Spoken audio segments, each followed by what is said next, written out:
There is a lot to discuss. Let's bring in our panel. Joining us from Vancouver, Jorge Heine is a professor of international relations at Boston University and former Chilean ambassador to China. Raul Gallegos is the director of Control Risks, a risk analysis consulting company. He joins us from Bogota via Skype. From San Francisco, Gloria Riva is the coordinator of the Cuba and Venezuela Solidarity Committee in the United States. And with us here in the studio, Fernando. Cutz is a senior associate at the Cohen Group and former director for South America at the United States National Security Council. Welcome to all of you. Ambassador Heine, let me start with you. Argentina right now in the midst of a very deep recession.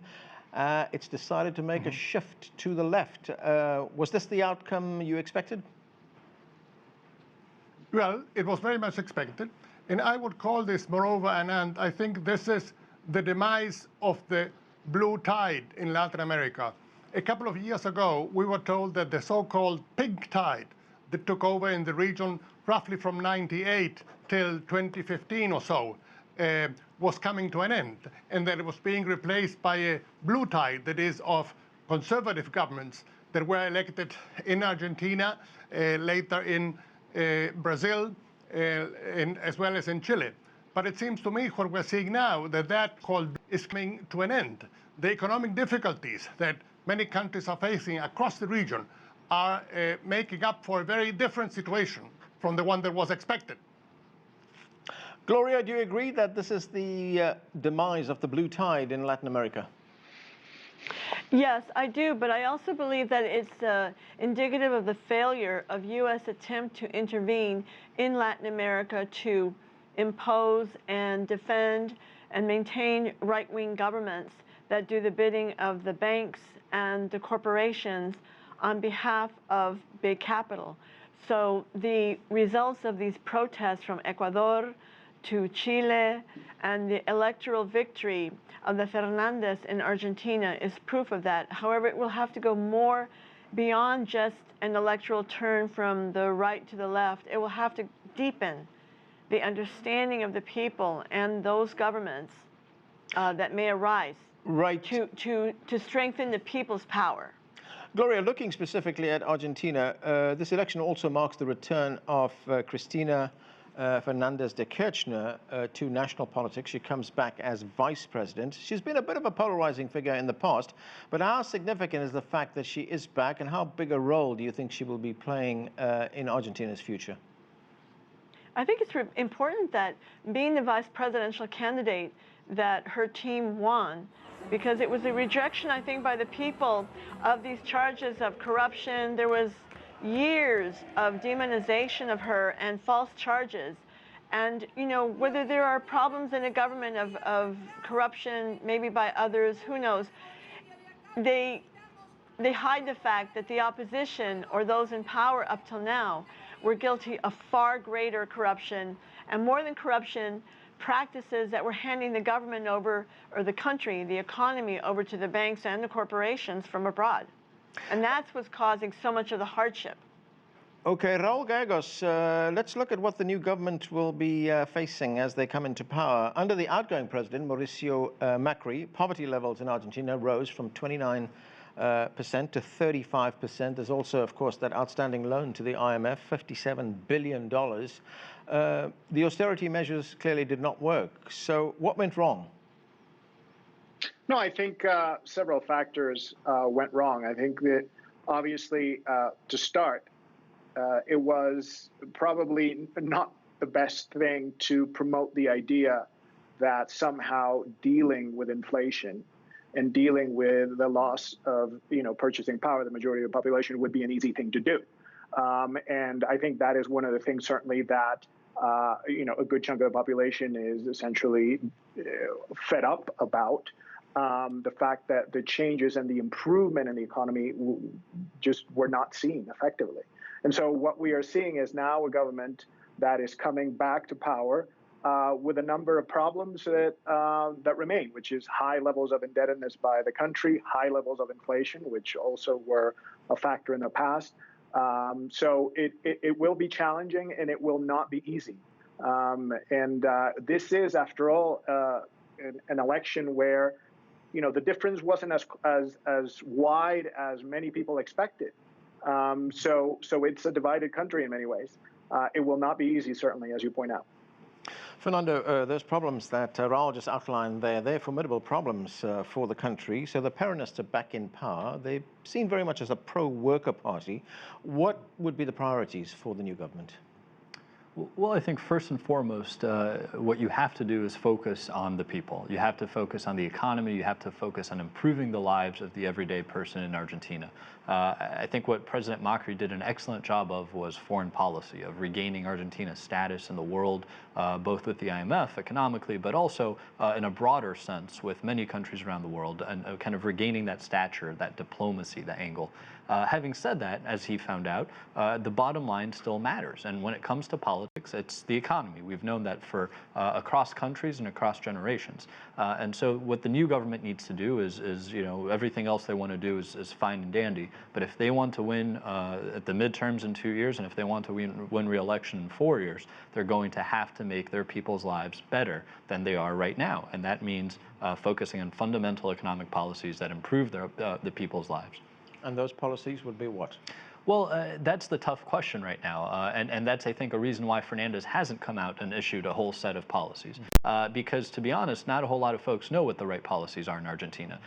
If you follow kind of the Peronist approach that Kirchner followed back in the day, well, that's what got Argentina into this mess in the first place. On the other hand, if you try the responsible kind of, economist approach, well, that's what Macri just did for the last 4 years, and it also didn't work. So I'm not sure that anybody has the answer. Whatever that is, they're going to have to figure it out rather quickly. I think the people's patience is also relatively thin. You see by the margin that we were just discussing that people will turn on this government if they don't sense that their lives are improving rather quickly. Right, Ambassador Heine, of course the country is now at something of a crossroads, so which way does it go? Well, I will say this. We have seen over the past 20 years or so the left attempting certain solutions, the right attempting others. None of them have really worked very much. I think we have to look a bit more at Asia. High savings rate, adding more value to our exports. In Latin America, the basic problem today is that we export commodities, we export raw materials without adding much value to it.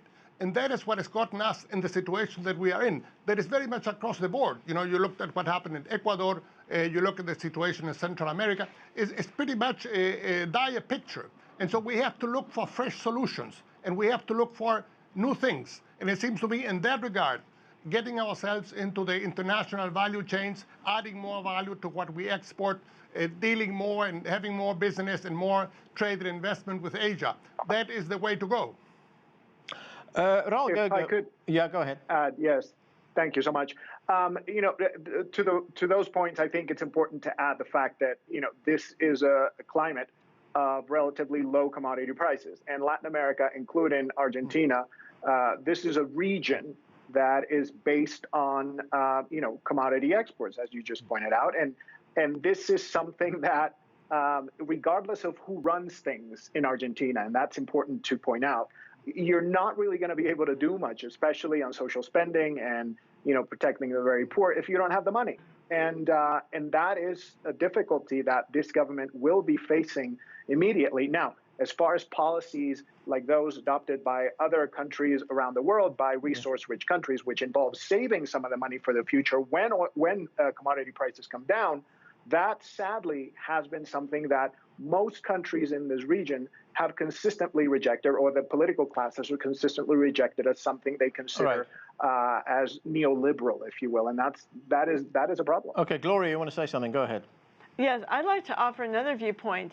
We only need to look back in the 2000s when poverty was reduced greatly in Venezuela, and then later in Ecuador, and the other countries as Bolivia, from 38% to 15% poverty rate, by simply, for example, in Ecuador, denouncing some of the debt, saying we're not going to pay all the debt, which is usurious, which has been paid over many times over. And the problem is that, yes, in the capitalist-dominated world, commodities do go up and down, and they are on a downward turn for a number of years now, at least 11 years.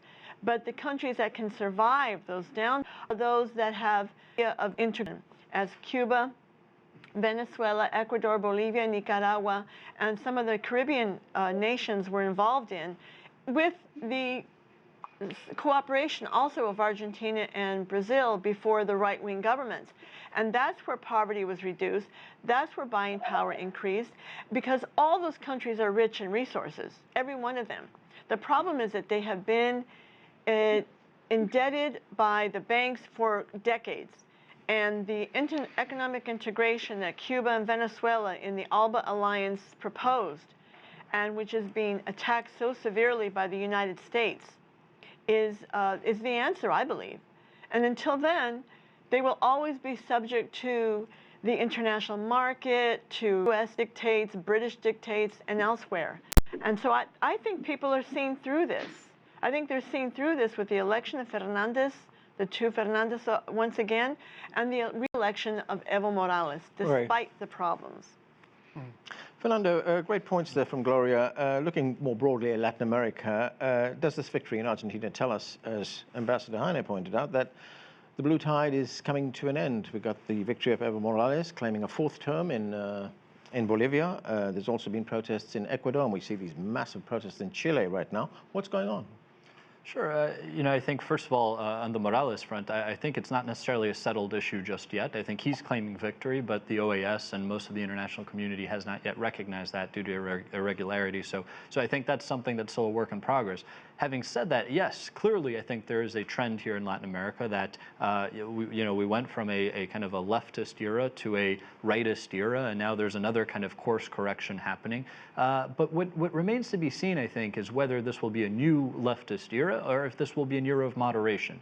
Argentina being a great example here. I think Fernandez, there's a lot of questions about what his policies are. There's a lot of questions about who's really in charge. Will it be him or will it be Kirchner, the presumed vice president who seems to have power? Will we really go back to Kirchnerism or ismism that is kind of a moderate Peronism? So I think we are definitely taking a course correction again away from kind of the right. But there is a question, I think, that's still very much open as this plays out in a live situation right now, which is how far to the left are we going? Are we just correcting to the middle, or are we really moving in another kind of wave of leftist politics? Ambassador Heine, if we look at what's going on... If I may. Go ahead, yeah. Yes. What I want to say is the following. The tragedy of our region is that in 2 centuries, the story has always been the same, We have these commodity booms, the price of copper, of oil, of other products goes up. And when it goes up, we have great parties and spend, like a drunken sailor. And then when commodity prices go down, we have crisis. And this has been the established pattern. It seems to me it's about time we learn and realize we have safety. And second, change the economic structures so that they produce things that have more value added to them. And therefore, we are not so dependent on commodity prices.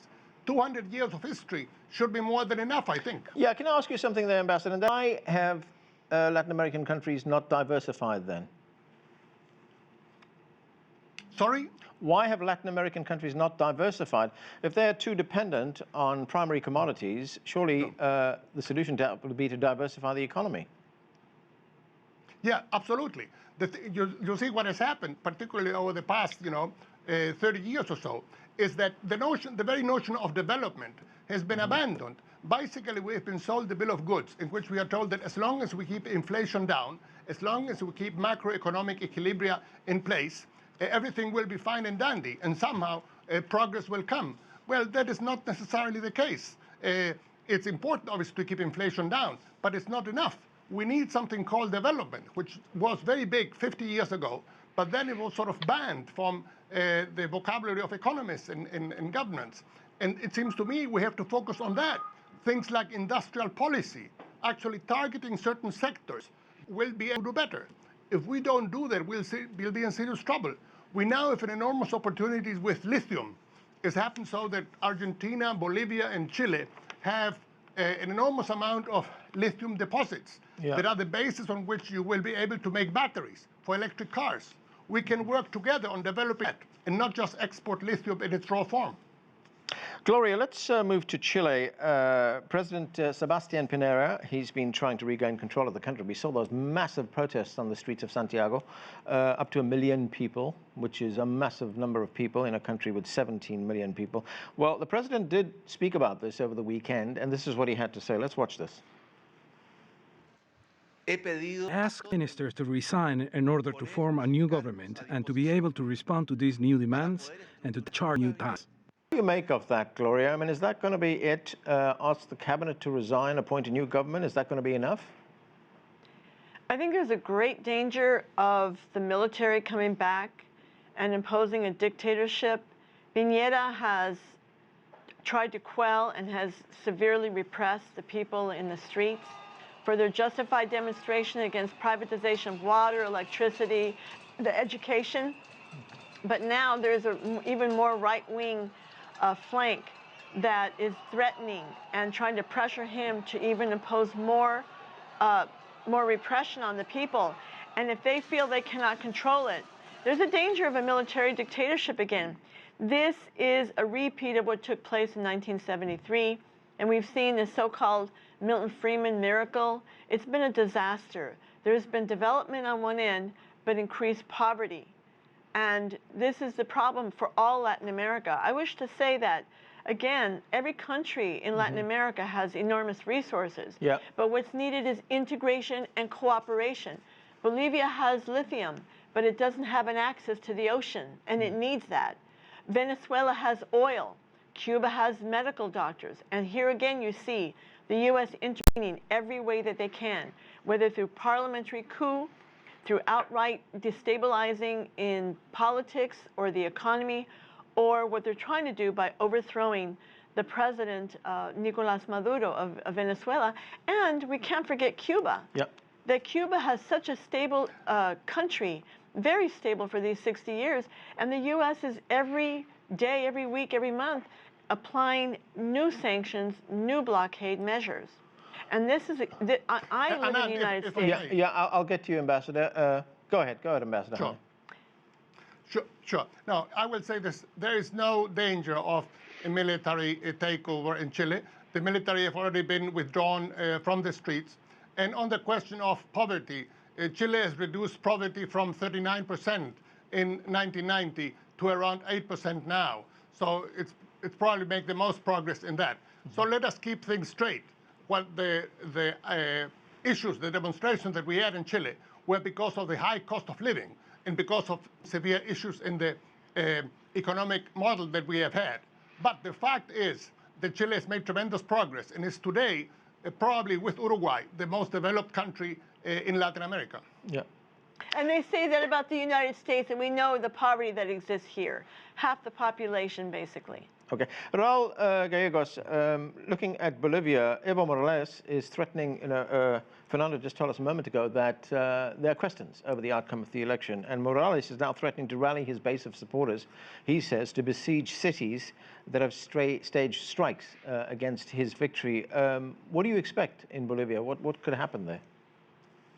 Well, in the case of Evo Morales, we've seen again and again how this is a president that has shown every inclination to continue to get reelected and change the rules in any way possible to allow that to happen. I think Evo Morales would like the stability of governments that we're seeing in Cuba and Venezuela. And obviously, when you have an actual dictatorship, that tends to be very stable in many ways if you use enough repression to make that happen. We don't yet think that that's what is happening here. I think what our view is certainly that the risk of fraud is very high at this point in time. But in all fairness, Evo Morales has been someone that has been elected many, many times. He has been very popular. He was savvy enough to make sure not to completely wreck the economy and to actually make it move forward and allow the private sector to do its job. So in that sense, that certainly has been positive. But yeah. Yeah, Raul, let me ask you this. Many countries have made big investments in sustaining consumption, in cash transfers and things like that, but not very much investment in things like infrastructure or education or healthcare, these investments. Is that going to change? Well, I think it depends on the country we're talking about. We have seen a lot of infrastructure investment in Ecuador. We have seen certainly infrastructure investment in Bolivia. The problem is that it is much easier for politicians to spend in cash transfers because that has a particular very direct impact. It creates dependence on the government, and it creates loyalty, which is something that a lot of politicians want, and from both sides of the political spectrum. So that's the easy way out. It's much harder to actually get infrastructure built, and obviously because it takes several years, some politicians want to benefit from that. Fernando, the reasons for these protests vary from country to country, as Raul has just pointed out, but there seems to be one common thread that runs through all these protests, and that it promotes inequality, and that elites in these countries are accumulating not just power, but wealth as well. Is that of what's going on? Absolutely. I think the issue at hand might be a slightly different here and there, but for this, it's about the have-nots and the folks who would consider themselves to be the have-nots, feeling like time and again they have been left behind, like the economies are moving forward, that globalism is moving forward, that the elites are moving forward, and yet they are left behind, and they are not seeing the fruits of their labor come together. They are not seeing the tax increases benefiting them, benefiting others. And that's a problem, frankly, that's not unique to this region. This is happening all over the world, whether it be in Lebanon, United States in some ways, or in the United Kingdom. So this is a problem that politicians all over the world are having to contend with, and it's something that they have to address rather urgently so that we prevent more of these social unrest from happening all over the world. Ambassador Heine, I want to get back to something. Can I add something on that? Yeah, go ahead. Yes. On the question of inequality, and I think that's very important because Chile has made tremendous progress in reducing poverty, and yet the issue of inequality is very raw. So that's where the tax system comes in. Yeah. Basically, Latin American societies are contrary to the conventional West tax. The tax extraction rate in Chile is the regional average. It should be at least, given our income, at least 25%. So that is a key problem. And basically, the tax system doesn't contribute to diminish inequality. It increases it or keeps it the way it is. Okay, Gloria, very quickly. Well, also, very quickly, I'd like to say also that wherever there is great accumulation of wealth, whether it's Chile or the United States, you will also have those same powerful elements of corporations and their politicians who assure that the tax rate is very low, if minimal or almost zero. And in the United States, big tax giveaways to the biggest corporations. That's the problem, is it's the system. It's the system of profits, it's capitalism. And that's really what's at the basis of all this suffering, struggle, and turmoil in Latin America, is that the U.S. has had its decade of trying to take back the resources, and they're losing. And we are going to have to leave it there. Thank you to all of you for being with us. That's all for this edition of The Heat, but you can listen to more in our podcast. We'll be covering stories from around the world in a bit more personal and candid manner with our guests and correspondents, and the conversation also continues online. Chat with us about this or any other show on Twitter. We're at CGTN America, or visit us on Facebook. That's facebook.com/CGTN America. I'm Anand Naidu in Washington, D.C. Thanks for watching.